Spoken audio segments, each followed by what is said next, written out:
183 in your pew Bible.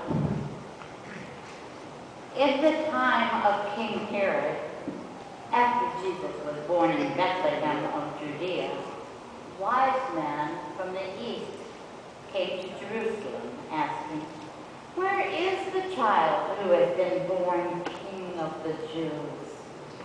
For we have observed his star at rising and have come to pay him homage." When King Herod heard this, he was frightened, and all Jerusalem with him, and calling together all the chief priests and scribes of the people, he inquired of them where the Messiah was to be born. They told him, "In Bethlehem of Judea, for so it has been written by the prophet. And you, Bethlehem, in the land of Judah, are by no means least among the rulers of Judah, for from you shall come a ruler who is to shepherd my people Israel." Then Herod secretly called for the wise men and learned from them the exact time when the star appeared. Then he sent them to Bethlehem, saying, "Go and search diligently for the child, and when you have found him, bring me word that I might go and pay him homage." When they had heard the king, they set out, and there, ahead of them, went the star that they had seen at its rising, until it stopped over the place where the child lay. They were overwhelmed with joy. On entering the house, they saw the child with Mary, his mother, and they knelt down and paid him homage. Then, opening their treasure chests, they offered him gifts of gold, frankincense, and myrrh. And having been warned in a dream not to return to Herod, they left for their own country by another road. What a different story. The story of the shepherds. We all relate to that story where these guys out in the cold fields where they're alone and all they have for company is the sheep, and along comes an angel and says, "Don't be afraid. We've got good news. We've got great joy." These are the poorest people in the kingdom, and the angel comes to them first. And then in a different gospel, the Gospel of Matthew, we have this very different story. It's almost like upside down from the shepherd's story. In this story, we have wise men, people who are people of education, the kinds of people that the kings consult with. And here we have those people following the star, the manger, too. Now, they're not particularly practical people if you stop to think about it. By the way, I'll just give you a little bit of information you can use to try on your friends sometimes. If you want to try somebody out and get them to check the Bible, ask them how many wise men there were in the story. The story doesn't say. It just says wise men. Little themselves, just for fun. The reason it's come up with the number of 3 is because there were 3 gifts. Right. There was the gift of gold, the gift of frankincense, and the gift of myrrh. Now, frankly speaking, you're not going to sleep very comfortably on a bed made out of gold. And you're not going to find a whole lot of help in incense. It might cover the smell of the stable, I don't know. And what on earth are you going to do with oil, with myrrh, when you're freezing cold in this shed?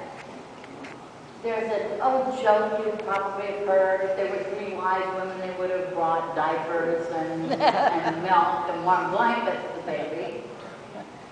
Well, the reason those gifts are given in the story is because the wise men had a clue. They had this notion from the old story. The gold would stand for the fact that this would be a king. The frankincense, the incense, the fact that he would be God's son, he would be a priest to all of us. And the myrrh would be the oil to foretell the fact that Jesus would be burying, because myrrh was used in burying people in those days. That's why those things are in the story. To get back to how it is with these wise men, they're having this epiphany, this sense that God has asked them to go follow this star. Now come on, is this just a little bit crazy or what? A star in the sky, and you're going to follow it? You're going to leave behind all that's comfortable and all that's good? Now, do you think that if, let's say President Obama had his advisors that they were going to come, how much did you expect them to come and visit you in your house and say, this is the most important place in the world. I'm coming here to visit you because God is in this place. And yet, that's exactly what happened. God was in that place, in that stable, in that little bitty baby's place, in that shed, that smelly old animal infested shed, was probably cold. Now, what's interesting was that Herod the king was very frightened by this. You and I both know he wasn't really going to come and worship that baby. He was going to find out where he was so he could destroy him. It was a time of great political upheaval. He was afraid a new king was going to come and overthrow him. He had not a clue what kind of king we were talking about. The more I hear the story and hear how these advisors to the king were willing to give so much up on this little clue, this far-off star in the sky, this intuition that there was something important, the more amazed that I am. And then they come to the manger. You would think Mary and Joseph would be glad to see shepherds. I mean, they're kind of like their own kind of folk. But you know what Mary and Joseph do? They welcome these strangers. Impractical gifts as they might be, maybe they knew what those gifts meant. But Mary and Joseph and the baby Jesus welcomed the gifts of those wise men. The gifts of the wise men were kind of different from the gifts of the shepherds. You know the story that's behind the song, the little drummer boy? He doesn't have anything to give, so he plays his drum. He gives a gift of music. He did that. So that gift was welcome too. Now, what I want to say is it took a whole lot of courage for every one of those folks to give that baby his or her gift. Stories are all lies, but all of the gifts were welcome, no matter what they were. So what made them have the courage to do that? Margie asked me if I would preach this morning, and I just said kind of, it would be a privilege, I'd love to do it, and then I got scared. My gosh, I don't know these people that well. And who knows, you know, this is going to be kind of, I was scared right at the last minute, you know. And then I thought, well, you welcomed me anyway. I came here a few weeks ago, and you were so warm and so kind to me. You were like a light for me, the welcome that you gave me when I came. So whatever it was that made me think, well, maybe this could be my church, that little thing in my head that said maybe this could be my church, where there was truth in it. And the little thing that the wise men said, maybe there's something in the star business. And the glory of God was with them. So think about the times you don't always pay attention to the little voice that tells you something might be important. We were making bread last week, and there seemed to be something wrong with the dough. It wasn't raising quite exactly right, and that Oh, it's my imagination. I follow directions, and so when we got all done, they kept a ride, the road was awful. And I thought, if I only paid attention, that little tiny bit that said, oh, there's something wrong here, I need to pay attention.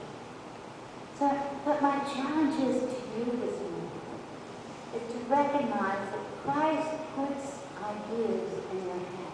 The ideas are in your head. Every single one of you has a way forward with your life. Every one of us. Whether you're wise, whether you're educated, whether you've got lots of money, whether you're poor as a church mouse, whether you've lived this wonderful, wonderful life, or you've made mistakes like some of the rest of us have.